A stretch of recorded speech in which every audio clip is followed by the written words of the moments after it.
So finally, something to wrap up, and let's think about how to move forward. How, I would need to ask for your advice on how to, move forward.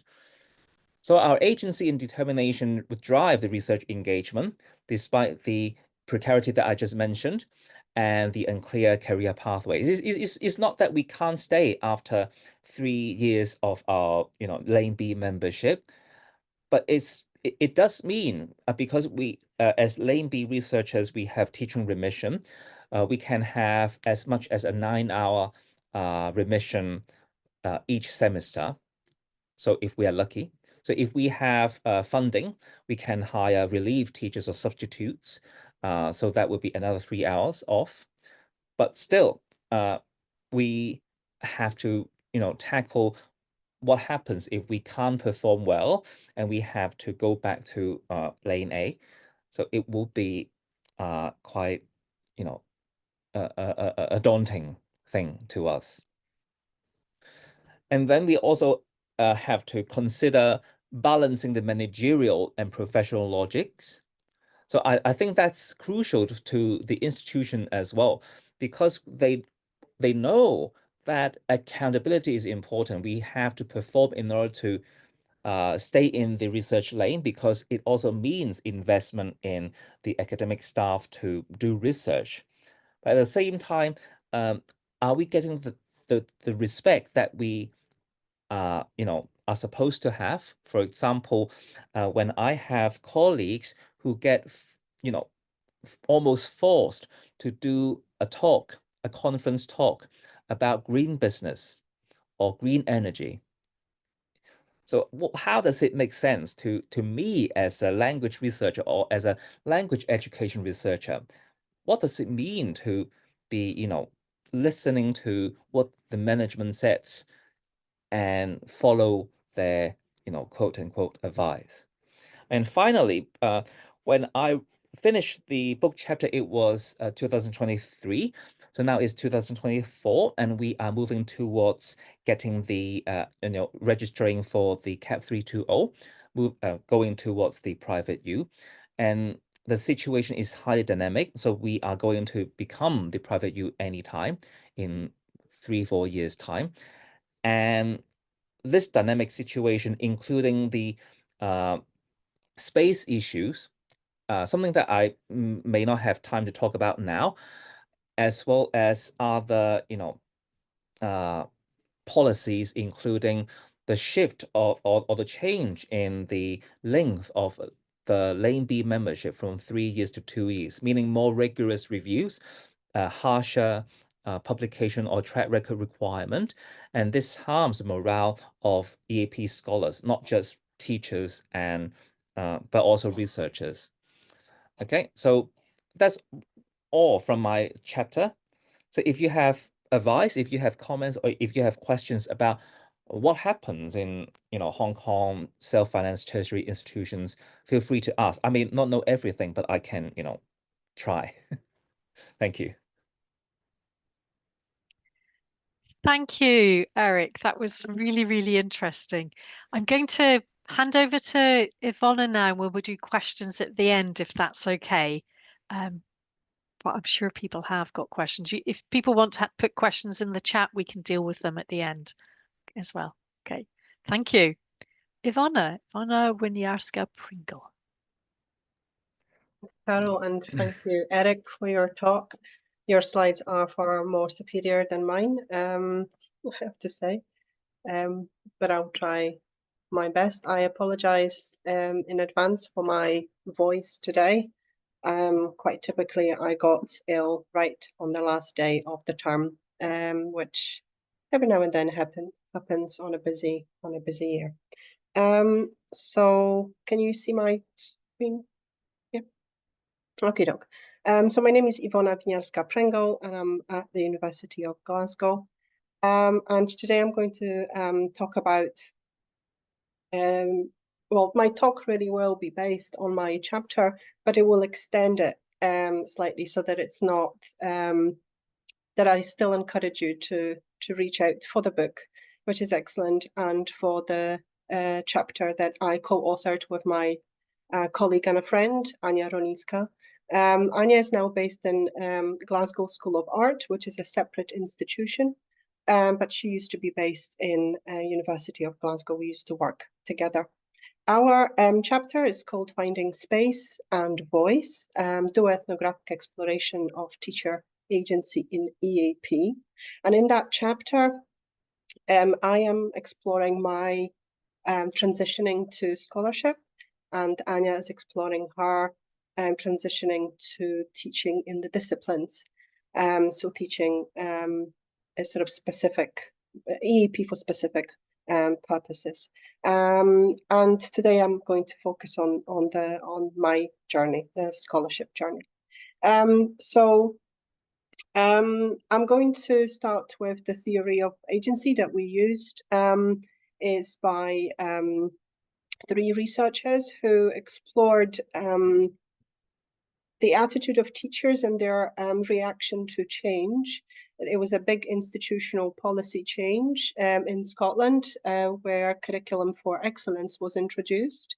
It was applied in compulsory education, and Anya and I applied it to our context. In that theory, basically, agency is not something that sits within externally, internally within us, or is determined externally by the situational context, but it's a really complex interplay between those two. That is this capacity to reimagine our future, but within the constraints or opportunities set by the factors, or the situational factors where we sit. And there are 3 dimensions to that agency. There is iterational, so basically past, future, and present. The past looks at all the experiences that we had as a learner, but also personal stories. It looks at formal and informal professional development, qualifications, but also socialization into the profession. And I'm sure, like, my story into, or pathway into EAP is very standard and similar to many of yours. I, in fact, started in 2013 in Glasgow. I only ever taught EAP in Glasgow. And it was a 5-week pre-sessional contract. And in fact, Carol was my interviewer. This was followed by consecutive numbers of short-term contracts. And in 2017, I believe, opportunity came to apply for permanent positions, which I did. And at that time, I asked for a part-time contract rather than a full-time contract because of the childcare costs, which in the UK, for anyone who is not based here, are astronomical. And at the time where I arrived in Glasgow, 2013, I had 2 children under age of 5, which is important because, to put it into a context, the childcare costs for those 2 children to cover a full-time engagement at university exceeded my salary, my monthly salary, by £200, which means that I basically paid £200 per month for the possibility to be teaching in Glasgow. So these kind of things are really important when taken into the context. And like many of you, I've been teaching on pre-sessional, in-sessional courses, post master's level, undergraduate, and some foundation. So I would say a fairly standard socialization. We used to run a reading club at Glasgow, which I attended. I read scholarly papers from JEEP, and I was interested in the profession.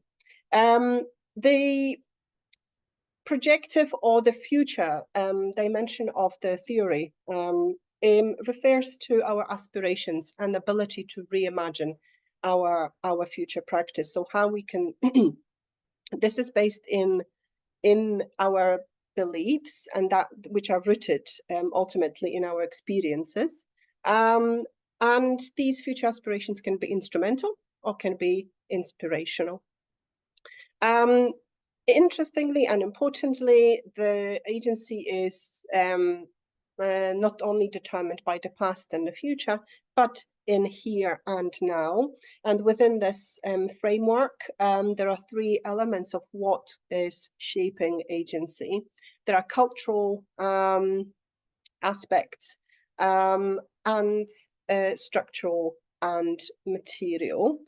So cultural here refers to the values of the institutions. So for instance, to link it up with Eric's talk, in my institution, soon after when we got the permanent contract, institution introduced a new learning, teaching and scholarship career track. So within that track, we've got 10% allocation for scholarships, and that it has a career track suggests a career. So there is sort of progression throughout. There's the structural dimension refers to social, so relationship with other people, the roles, the trust that we have for one another. And the material, obviously, it refers to sort of where we teach, where we live professionally. And for that, in that theory, basically being agentic is being able to make an informed decision how to engage with a situation. So it's not necessarily doing something if you're in, but it's about making an informed decision. So if your decision is to have no action and to not do things, you can still be agentic. So it was new to me, and I think it was new to Anya as well, the idea that agency does not always mean action.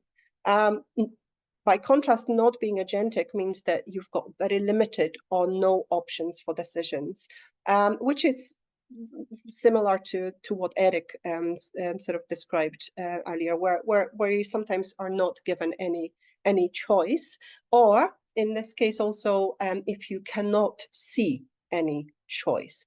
An agency is ultimately about the quality of engagement with your own context, and that's